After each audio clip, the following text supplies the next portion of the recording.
आधी रात में माँ की नींद खुल गई थी और बेटे को बहू के कमरे की बजाय अपने बिस्तर पर बच्चों की तरह आड़ा तिरछा लेटा हुआ पाकर आज फिर उसका दिल आशंकाओं से भर उठा था। बेटे के सर के नीचे एक तकिया लगा उसके माथे को सहलाते हुए वह धीरे से बुदबुदाई, अब तो कुछ परेशान सा रहता है। नहीं माँ, शायद माँ के स्पर्श से बेटे की कच्ची नींद भी खुल गई थी और वह करवट ले माँ के करीब आ गया था। पिछले महीने पति के गुजर जाने के बाद अब उसे भी गहरी नींद कहाँ आती थी।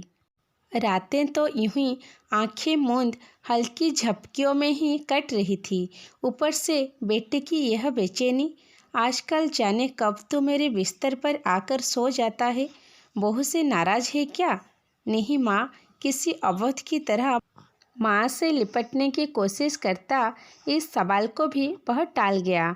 माँ ने वही बिस्तर से सटे मेज पर रखे तांबे के लोटे से एक घूंट पानी पीकर लोटा वापस मेज पर रख दिया था और बिस्तर पर लेटने की बजाय एक तकिए का सहारा ले दीवार से अपनी पीठ टिका बैठ गई थी।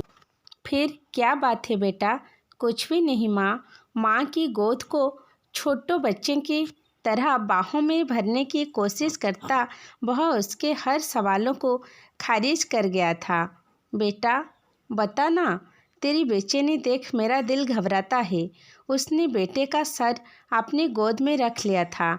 माँ की घबराहट महसूस कर बेटे ने अब खुद सोने या माँ के सो जाने का इंतजार करना छोड़ पीठ के बल लेट माँ के दोनों हाथ अपने हाथों में ले अपने सीने पर रख लिया था। माँ, आपको याद है जब मैं बड़ा हो रहा था पापा ने मेरा कमरा अलग कर दिया था। अपने लिए अलग कमरे की जिद भी तूने ही की थी, माँ ने उसे याद दिलाया था। हाँ, लेकिन तब आप मेरे सो जाने के बाद उस कमरे में आकर मेरे माथे को सहलाते अक्सर मेरे बिस्तर पर ही सो जाया करती थी और सुबह मुझे अपने बिस्तर पर पाकर तो अक्सर मुझसे एक सवाल पूछा करता था, याद है? सोई गहरी रात में माँ बेटे भूली बिसरी बातें याद कर रहे थे। हाँ, याद है। अच्छा, तो बता क्या पूछता था?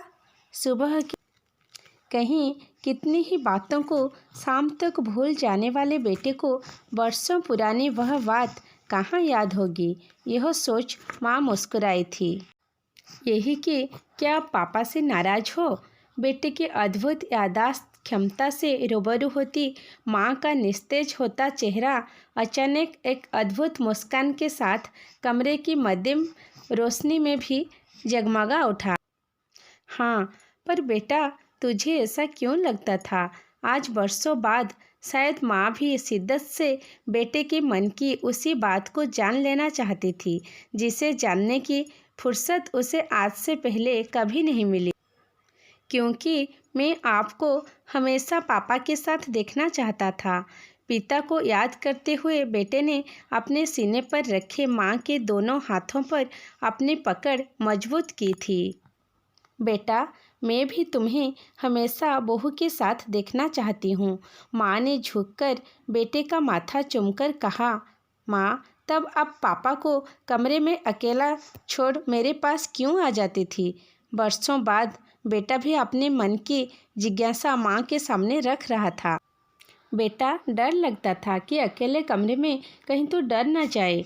माँ, अब जब पापा नहीं रहे मुझे भी डर लगता है। क्यों बेटा?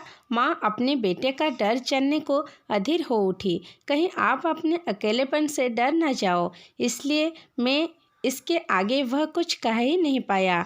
माँ बेटा एक दूजे से लिपट गए थे और सारे शब्द आंसुओं में बह गए थे।